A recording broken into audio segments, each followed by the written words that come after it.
नमस्कार।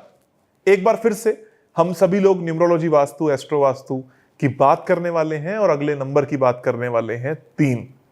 अगर आप सभी का जन्म 3 तारीख को, 21 तारीख को, 12 तारीख को या 30 तारीख को हुआ है या किसी भी योग में हुआ है जिसमें आपका नंबर 3 बनता हो, MMDDYY को जोड़ते हुए भी और अकेली पहली 2 डेट्स को, यानी कि सिर्फ MM यानी कि कौन से मंथ में कौन सी डेट पे आपका जो योग बनता है उस पे अगर आप 3 आते हो तो इसका मतलब ये वीडियो आप ही सभी लोगों के लिए है। या अगर आप ही के घर में कोई ऐसा व्यक्ति है जो 3 तारीख को जन्मा है या 3 तारीख के योग में है, उनको कुछ बातों का जरूर ध्यान देना चाहिए। होता ऐसा है कि आप सभी लोगों ने सुना ही है, फ्री वास्तु कोर्स में भी मैंने बहुत बार इस बात को बोला है कि नॉर्थ ईस्ट यानी ईशान कोण में कोई भी वास्तु दोष नहीं होना चाहिए। ये अत्यंत दुखद होता है, आपको बहुत सारी समस्याएं दे सकता है, बहुत सारे तनाव दे सकता है।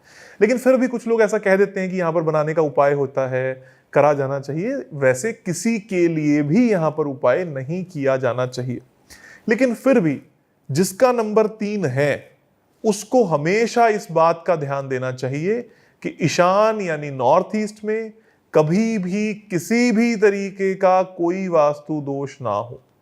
क्योंकि ज्यादातर लोग जिनको ईशान का वास्तु दोष लगेगा वो 3 नंबर वाले लोग साबित होते हैं, यानी कि जिसका जन्म 3 तारीख को हुआ है वही होते हैं। यहां पर लाल रंग ना हो, यहां पर शौचालय कभी ना हो, यहां पर किचन कभी ना हो, और अगर इसका उपाय करना है तो वो एकमात्र है कि इसको शिफ्ट कर दिया जाए, हटा दिया जाए, तोड़ दिया जाए। आप सभी लोग बोलते हो कि हम फ्लैट्स में रहते हैं, कैसे तोड़ा जाए, क्यों तोड़ा जाए, हमारे पास कोई और उपाय नहीं है। सस्ते उपाय से महंगा जीवन जा सकता है, हमेशा इस बात को ध्यान रखिएगा। अगर आप आज थोड़ी मशक्कत कर लेंगे और ईशान कोण के यानी कि नॉर्थ ईस्ट वाले टॉयलेट को, किचन को छोड़ देंगे, मकान को, तो कल आप ही का फायदा होगा। और अगर आपके घर में ये कुछ भी नहीं है तो भी ईशान कोण में एक पूजा रूम बनाना आपके लिए लाभकारी होगा, किताबें रखना आपके लिए लाभकारी होगा, ओंकार का निशान, ओम का निशान लगाना आपके लिए बहुत लाभकारी होगा, 3 नंबर लिख के लगाना भी आपके लिए लाभकारी सिद्ध हो सकता है। कोई भी व्यक्ति, कोई भी बच्चा जब 3 तारीख को जन्मा हो या जन्मने वाला हो, उसको हमेशा ध्यान दें कि ऐसे घर में ना लेके जाएं जिसके घर में ईशान में यानी कि नॉर्थ ईस्ट में कोई ना कोई दोष हो। हालांकि कोई भी बच्चा ऐसे घर में पैदा ना हो जिस घर में नॉर्थ ईस्ट में दोष है या ब्रह्म स्थान में कोई दोष है, क्योंकि वो आपको समस्याएं दे सकता है या देता है। लेकिन फिर भी अगर आपके नंबर 3 है तो बिल्कुल ही इस बात से हाथ जुड़वा लें कि आपको कभी भी ऐसे घर में नहीं जाना उस बच्चे को लेकर जिस घर में ईशान कोण में कोई दोष हो, क्योंकि ये उसके जीवन को, माँ बाप के जीवन को, सबके जीवन को बर्बाद कर सकता है। अब बात करते हैं व्यापार की। अगर आपका व्यापार है, जैसा मैंने शुरुआत में कुछ वीडियोस में बताया है, अगर आपने नहीं देखा तो उन वीडियोस को दोबारा जाकर देखिए कि अगर आपका व्यापार है तो आप 3 तारीख को कोई भी काम करते हैं, अपने प्रोडक्ट्स की वैल्यू 3 नंबर पर लेकर आ जाते हैं, जैसे 102, 93, 300, तो आपको ये लाभ देगा, बिकने में मदद करेगा। वैसे ही अगर आपका प्रोडक्ट, अगर आपका सर्विसेज एक ऐसे ऑफिस में है जिसका शुभारंभ 3 तारीख को हुआ है और अगर आप कोई भी काम अपना 3 तारीख को करते हैं तो ये भी आपके लिए लाभकारी सिद्ध होगा।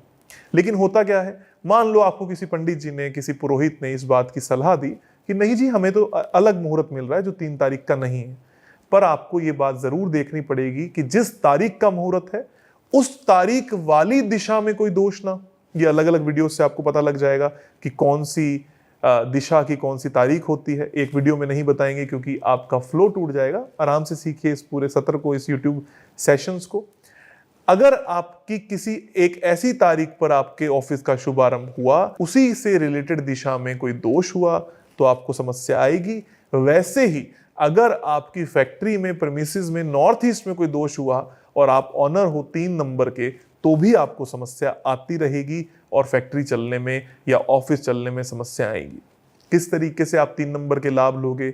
आप अपने ऑफिस के नंबर को, आप अपने प्रोडक्ट के नंबर को, सर्विसेज के नंबर को, कंपनीज के नंबर को 3 नंबर पे लेके आएंगे। आपका ज्ञान वर्धित होगा और आप धीरे धीरे धीरे धीरे ऊंची उड़ानों को पाना शुरू कर देंगे। मेरी रिसर्च ये कहती है कि हर वो आदमी जिसने सक्सेस प्राप्त की, चाहे कोई एक्टर ही क्यों ना हो, कोई स्टार क्यों ना हो, कोई व्यक्ति मंत्री क्यों ना हो, मैंने इस बात को पाया है कि उनके घरों में वास्तु दोष स्पेशली उन दिशाओं में नहीं है जो उनके नंबर हैं। बाकी छोटे मोटे वास्तु दोष जरूर देखने को मिलते हैं, जो लोग कहते हैं कि देखो उसका साउथ नीचा है, उसका नॉर्थ ऊंचा है, फिर भी वो सक्सेसफुल क्यों हुआ?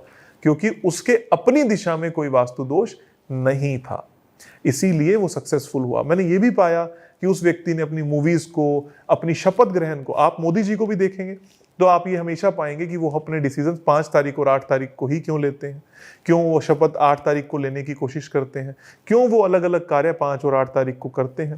वो सक्सेसफुल होते हैं, नहीं होते, ये तो एक व्यक्तिगत विषय हो जाएगा, या ये विषय हो जाएगा एक लंबी चौड़ी चर्चा का।